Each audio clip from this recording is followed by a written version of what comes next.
ഉത്തരാഖണ്ഡിലെ ഉത്തരകാശിയിൽ ഇന്നലെയുണ്ടായ മേഘവിസ്ഫോടനവും മിന്നൽ പ്രളയവും മൂലമുണ്ടായത് വൻ നാശനഷ്ടമാണ്. നിരവധി പേരെ കാണാതായിട്ടുണ്ട്. 5 മരണങ്ങളാണ് ഔദ്യോഗികമായി സ്ഥിരീകരിക്കപ്പെട്ടത്. എങ്കിലും നിരവധി പേരുടെ മരണങ്ങൾ ഇതിനോടകം സംഭവിച്ചിട്ടുണ്ടാവും എന്ന് തന്നെയാണ് പ്രദേശവാസികളും പറയുന്നത്. 100 കണക്കിന് പേരെയാണ് കണ്ടെത്താൻ ഉള്ളത്. സൈന്യത്തിൻ്റെയും ദേശീയ ദുരന്ത നിവാരണ സേനയുടെയും ഒക്കെ നേതൃത്വത്തിൽ ഇപ്പോൾ തിരച്ചിൽ അവിടെ സജീവമായി തന്നെ നടക്കുകയാണ്. നമുക്ക് ദൃശ്യങ്ങളിൽ കാണാം. ജനം TV സംഘം അടക്കമുള്ളവർ ഈ ദുരന്ത ഭൂമിയിലേക്കുള്ള യാത്രയിലായിരുന്നു.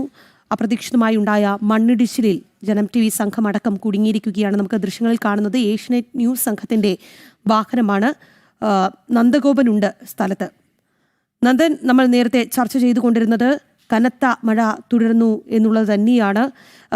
എനിക്ക് ആ ദൃശ്യങ്ങൾ കാണുമ്പോൾ മനസ്സിലാകുന്നത് മഴ കൂടുതൽ ശക്തി പ്രാപിക്കുന്നു എന്നുള്ളതാണ്. നന്ദൻ, എന്താണ് നിലവിലെ അവിടുത്തെ സ്ഥിതി?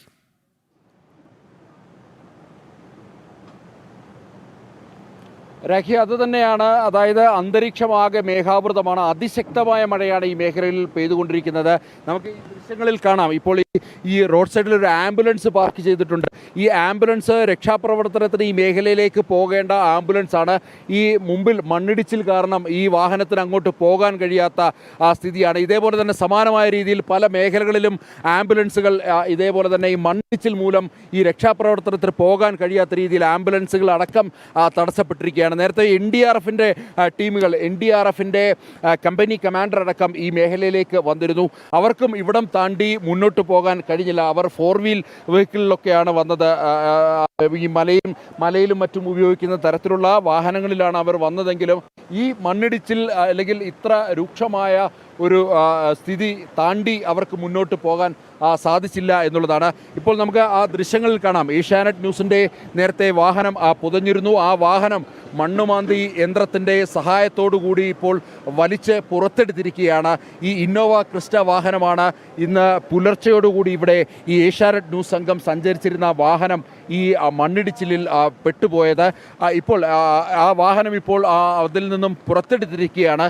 എന്നാൽ ആ വാഹനം ഇപ്പോൾ ഏതാണ്ട് ഇനിയിപ്പോൾ അതിന് മെക്കാനിക്കൽ പണികളും മറ്റും കഴിഞ്ഞ ശേഷം മാത്രമേ അത് ഇവിടെ നിന്ന് നീക്കം ചെയ്യാൻ സാധിക്കൂ എന്നുള്ളതാണ് പ്രധാനമായും. ഏതായാലും ഞാൻ നേരത്തെ സൂചിപ്പിച്ച പോലെ തന്നെ ഇത്തരത്തിൽ വലിയ രീതിയിലുള്ള ഈ പാതകളിൽ, അതായത് പ്രധാന പാതകളിലടക്കം വലിയ രീതിയിലുള്ള ദുഷ്കരമായ ഒരു അവസ്ഥയാണ്. വലിയ മരത്തടികൾ ഇപ്പോഴുള്ള സ്ഥലം എവിടെയാണ്? ഈ ദുരന്ത ഭൂമിയിലേക്ക് എത്ര ദൂരമുണ്ട് ഇനി അവിടെ നിന്ന്? ഈ നമ്മുടെ സംഘം, ജനം TV സംഘം എത്ര സമയമായപ്പോഴാണ് ഈ പ്രദേശത്തെത്തിയത്?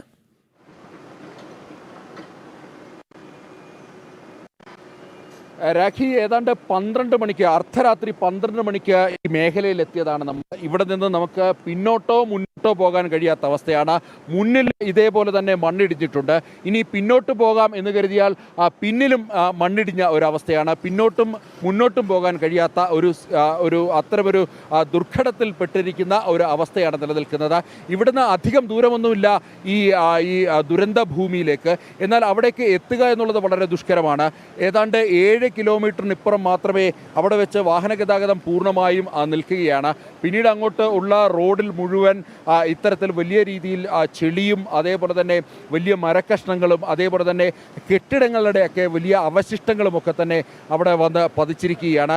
അതുകൊണ്ട് തന്നെ ആ റോഡിലൂടെ നടന്ന് ഏതാണ്ട് 7 കിലോമീറ്റർ നടന്ന് വേണം ഈ ദുരന്ത ഭൂമിയിലേക്ക് എത്താൻ.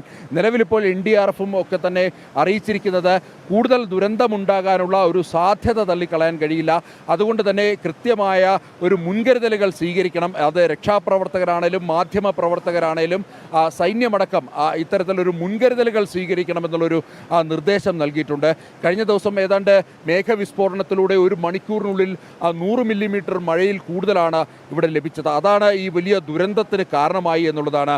പ്രത്യേകിച്ച് അവിടെ ഗംഗാ നദിയുടെ ഒരു കൈവഴി ഈ മേഖലയിലേക്ക് ഒഴുകുന്നുണ്ട്. ആ കൈവഴി മുഴുവൻ, അതായത് ആ കൈവഴി മുഴുവനായിട്ട് മറ്റൊരു ദിശയിലേക്ക് വഴിമാറി ഒഴുകുന്ന ഒരു സാഹചര്യമായിരുന്നു. നേരത്തെ ചെറിയ ഒരു കൈത്തോടായി ഒഴുകിയിരുന്ന ആ ഒരു കൈവഴി ഇന്നിപ്പോൾ വലിയ വീതിയിൽ, വലിയ ഒരു കായലിന് സമാനമായ രീതിയിലുള്ള വീതിയിൽ ഒഴുകുകയാണ്. ആ രീതിയിൽ അത്രയും വീതിയിലുണ്ടായിരുന്ന വീടുകളും പ്രദേശങ്ങളും ആകെയാണ് പൂർണ്ണമായും അത് ഇല്ലാതാക്കിയത്, അല്ലെങ്കിൽ ആ ജലബോംബിൽ പൂർണ്ണമായും നശിച്ചത്. ഏതായാലും വലിയ മഴ ഇപ്പോഴും ഇവിടെ പ്രവേശിച്ചിരിക്കുകയാണ്. പ്രത്യേകിച്ച് മൊബൈലിലൊക്കെ തന്നെ ഓരോ മൊബൈൽ കമ്പനികളുടെയും മെസ്സേജ് വരുന്നുണ്ട്. ഈ മേഖലയിലേക്ക് യാത്ര ചെയ്യരുത്, സുരക്ഷിതരായിരിക്കണം എന്നുള്ള മെസ്സേജുകൾ പല മൊബൈൽ കമ്പനികളും നൽകുന്നുണ്ട്. ഒപ്പം തന്നെ പോലീസ് വാഹന ഗതാഗതം കൃത്യമായി തന്നെ തടയുന്നുണ്ട്. ഈ മേഖലയിലേക്ക് ഇപ്പോൾ മറ്റ് സാധാരണക്കാരെ ആരെയും പ്രവേശിപ്പിക്കാതെ ഗതാഗതം പൂർണ്ണമായി ഇപ്പോൾ അടച്ചിട്ടിരിക്കുകയാണ്. മാത്രമല്ല ഇവിടെ നിന്നും കൂടുതൽ വാഹനം കടത്തിവിട്ടാൽ തന്നെയും ഇവിടെ നിന്നും മുന്നോട്ട് പോകാൻ കഴിയില്ല എന്നുള്ളതാണ് യാഥാർത്ഥ്യം. ഏതായാലും ഇത്തരമൊരു സാഹചര്യമാണ് നിലനിൽക്കുന്നത്. വരും മണിക്കൂറുകളിൽ കൂടുതൽ മഴ പ്രതീക്ഷിക്കുന്നു എന്നുള്ളതാണ്. ഈ മഴയിൽ അത് എത്രമാത്രം ആ മഴ ഇനി ഉത്തരാഖണ്ഡിനെ കൂടുതൽ ദുരിതത്തിൽ ആഴ്ത്തുമെന്നുള്ളത് ഏതായാലും കണ്ടറിയേണ്ടിയിരിക്കുന്നു.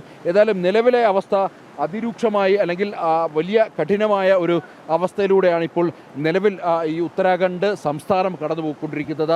ഈ ഒരു ദുരന്തം മാത്രമല്ല, അതായത് ഈ ധാരാലിയിലുണ്ടായ ഒരു ദുരന്തം മാത്രമല്ല, സമാനമായ രീതിയിൽ ചെറിയ ഉരുൾപൊട്ടൽ അല്ലെങ്കിൽ ചെറിയ രീതിയിലുള്ള ഇത്തരം മണ്ണിടിച്ചിലും ദുരന്തങ്ങളും ഉത്തരാഖണ്ഡിൻ്റെ മിക്ക മേഖലകളിലും പല മേഖലകളിലും ഉണ്ടായിട്ടുണ്ട്.